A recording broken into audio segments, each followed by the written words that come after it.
South ఇండియాలోనే అతి తక్కువ ధరలకి రత్నాలనందించే ఏకైక సంస్థ 6JVR.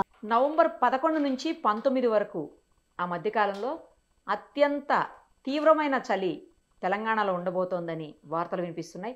అలాగే కొన్ని ప్రాంతాల్లో అయితే 10 డిగ్రీస్ సెల్సియస్ కంటే తక్కువ ఉంటుందని, హైదరాబాద్లో కూడా 11 నుంచి 13 డిగ్రీస్ సెల్సియస్కి మధ్యలో ఉంటుంది, అంటే చాలా ఎక్కువ చలి ఉంటుందని చెప్పేసి న్యూస్ వస్తున్నాయి. అసలు ఇందులో నిజమెంత? ఒకవేళ ఉంటే ఎప్పుడు ఉంటుంది, ఎక్కడెక్కడ ఉండబోతోంది చలి తీవ్రంగా? ఇవన్నీ మనం మెడ్ డిపార్ట్మెంట్ నుంచి శ్రీనివాస్ గారు ఉన్నారు, ఆయన అడిగి తెలుసుకుందాం. సార్ నమస్తే అండి. సార్ ఏంటి సార్ ఈ చలి ఆల్మోస్ట్ పెరిగింది, నిన్నటి నుంచి చూస్తుంటే కొంచెం చలి మొదలయ్యిందట్టే చెప్పాలి. నిజానికి ఏసీలు ఆఫ్ చేసేసి ఫ్యాన్లు మాత్రం వేసుకునే పరిస్థితి వచ్చేసింది. సో కోర్స్ ఇది నవంబర్ కాబట్టి ఎలాగూ చలి ఉంటుంది అనుకోండి. బట్ ఏంటంటే 11 నుంచి 19 మధ్యలో తీవ్రమైన చలి ఉంటుంది. ఇంతకుముందు ఎప్పుడు కూడా ఇన్ని డేస్ కంటిన్యూస్గా ఇంత తీవ్రమైన చలి లేదు. ఈసారి మాత్రం 8 నుంచి 10 రోజుల పాటు తీవ్రమైన చలి ఉండబోతోంది అని న్యూస్ వస్తుంది. ఇందులో నిజం ఎంత సార్? ఒకవేళ ఉంటే ఎక్కడ ఉండబోతోంది? మనం ఇప్పుడు నవంబర్ ఫస్ట్ వీక్ లో ఉన్నామండి. అయితే మనకి మాన్సూన్ సీజన్ ఎండ్ అనేది సెప్టెంబర్ 30కి అయిపోయి జనరల్ గా ఏంటంటే అక్టోబర్ సెకండ్ వీక్ నుంచి టెంపరేచర్లు ఫాల్ అనేది గ్రాడ్యువల్ గా ఉంటుంది. గ్రాడ్యువల్ గా ఉండి నవంబర్ ఈ ప్రాంతంలో మనకి ఇప్పుడు మినిమం టెంపరేచర్లు యావరేజ్ టెంపరేచర్లు చూసుకున్నట్టయితే అరౌండ్ 14 డిగ్రీస్ నుంచి మనకి 15 డిగ్రీస్ నుంచి 20 డిగ్రీస్ వరకు అట్లా కొనసాగుతూ ఉంటుంది.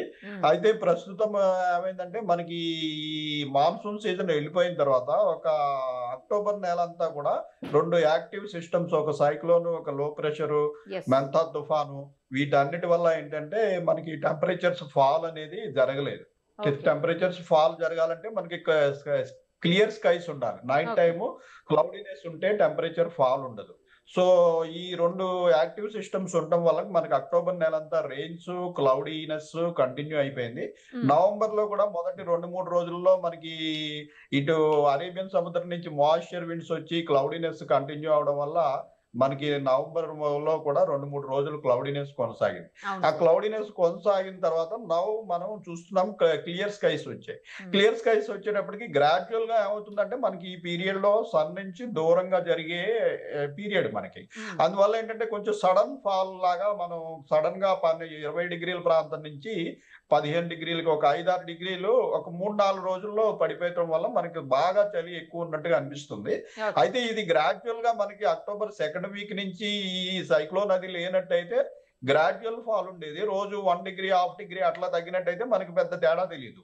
ఇప్పుడు మనం సడన్ గా సిస్టమ్స్ అన్ని అయిపోయి ఒక 4-5 రోజులు బట్టి స్కై క్లియర్ గా ఉండటం వల్ల సడన్ గా ప్రతి చోట కూడా మనకి 5 నుంచి 6 డిగ్రీల ఫాల్ అనేది జరిగింది.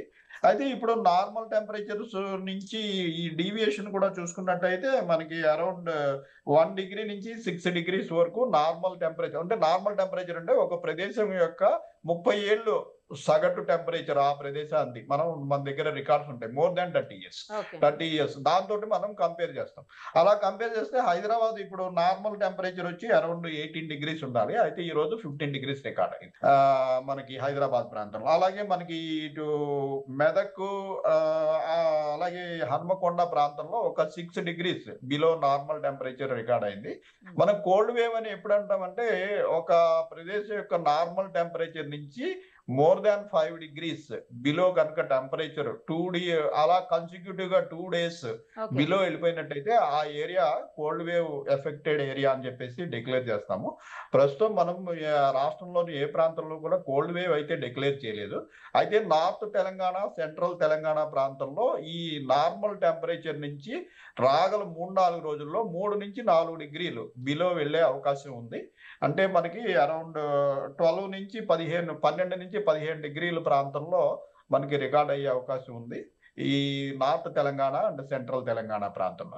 మరి 1 వీక్ నుంచి 10 డేస్ పాటు చలి తీవ్రత కంటిన్యూస్ గా ఉంటుంది, ఇంత ఎక్కువ రోజులు ఇంతకు ముందు ఎప్పుడు లేదు అని అంటున్నారు. అది నిజమేనా సార్? అట్లా ఏమన్నా ఉండబోతోందా? అంటే సోషల్ మీడియాలో ఇప్పుడు రకరకాల ప్రచారాలు ఉన్నాయి. దాని గురించి మేము కామెంట్ చేయదలుచుకోలేదు. మా ఫోర్కాస్ట్ ప్రకారం ఏంటంటే ఈ మంత్ ఎండింగ్కి మనకి ముఖ్యంగా నార్త్ తెలంగాణ, సెంట్రల్ తెలంగాణ ప్రాంతంలో బిలో 10 degrees వెళ్ళే అవకాశం, మనకి ఉత్తర తెలంగాణలో ఆదిలాబాద్, కుమరం భీము, ఆ ఫారెస్ట్ ఏరియా జనరల్ గానే అక్కడ టెంపరేచర్స్ మనకి మిగిలిన తెలంగాణ ప్రాంతంతో కంపేర్ చేస్తే తక్కువ ఉంటాయి. అట్లాగా ఫాల్ కూడా ఎక్కువ ఉంటుంది అక్కడ. ఆ రకంగా మనకి ప్రస్తుతం మా ఫోర్కాస్ట్ బట్టి అరౌండ్ లాస్ట్ వీక్ ప్రాంతంలో మనకి రాష్ట్రంలో ఒక 7-8 జిల్లాల్లో బిలో 10 degrees అంటే 8 నుంచి 10 degrees ఆ ప్రాంతంలో కొనసాగే అవకాశం ఉంది. రాగల 3-4 రోజుల్లో మనకి ప్రస్తుతం ఉన్న టెంపరేచర్ల కంట ఒక 2-3 degrees బిలో వెళ్ళే అవకాశం అయితే ఉంది. ఓహో, మరి హైదరాబాద్ పరిస్థితి ఏంటి సార్? హైదరాబాద్ మనం అరౌండ్ 15 degrees లో ఉన్నాము. మరొక 1-2 degrees అంటే 13 నుంచి 15 degrees వచ్చే వారంలో మనం ఈ ప్రాంతంలో చూసే అవకాశం ఉంది. అలాగే నార్త్ తెలంగాణలో మరొక 2-3 degrees తగ్గి ఇంచుమించు 11 నుంచి 13 degrees ఆ ప్రాంతంలో కొనసాగే అవకాశం ఉంది. ఓవరాల్ గా నెక్స్ట్ వీక్ కొంచెం మళ్ళీ స్టెబిలైజ్ అయ్యే అవకాశం ఉంది టెంపరేచర్లు. ఓవరాల్ గా లాస్ట్ వీక్ లో మళ్ళీ ఫాల్ చూస్తాము. లాస్ట్ వీక్ లో మనకి నార్త్ తెలంగాణలో ఎక్కువ ఫాల్, అలాగే సెంట్రల్ తెలంగాణలో ఒక బిలో 10 degrees వెళ్ళే జిల్లాలు, మొత్తం రాష్ట్రం 33 జిల్లాల్లో ఒక 7-8 జిల్లాల్లో బిలో 10 degrees పోయే అవకాశం లాస్ట్ వీక్ లో ఉండే అవకాశం ఉంది. Thank you sir, thank you so much sir, thank you. మరిన్ని అప్డేట్స్ కోసం నిరుపమ సుమన్ టీవీ ఇన్స్టా పేజ్ని ఫాలో చేయండి. సుమన్ టీవీలో మీ పర్సనల్ అండ్ బిజినెస్ ప్రమోషన్స్ కోసం కింది నెంబర్కి కాంటాక్ట్ చేయండి.